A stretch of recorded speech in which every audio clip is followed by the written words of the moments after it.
حدیث نمبر 3033۔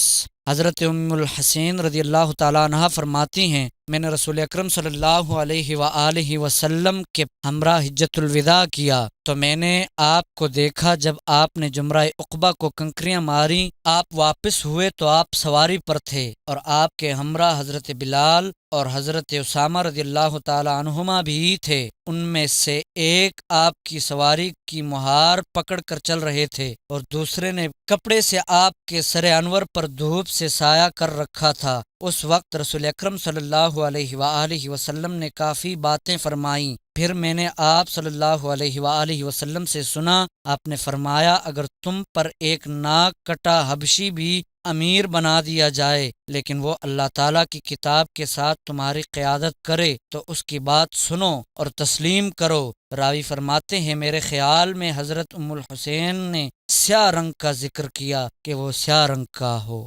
حدیث نمبر 3034۔ حضرت ام الحسین رضی اللہ تعالیٰ عنہ سے مروی ہے، فرماتی ہیں، میں نے حجۃ الوداع کے موقع پر حضور علیہ الصلاۃ والسلام کے ساتھ حج کیا تو میں نے حضرت اسامہ اور حضرت بلال رضی اللہ تعالیٰ عنہ کو دیکھا۔ ان میں سے ایک نے آپ کی سواری کی مہار پکڑ رکھی تھی اور دوسرے نے اپنے کپڑے کو اٹھا کر دھوپ سے آپ پر سایہ کر رکھا تھا، حتیٰ کہ آپ جمرہ عقبہ کے پاس تشریف لائے۔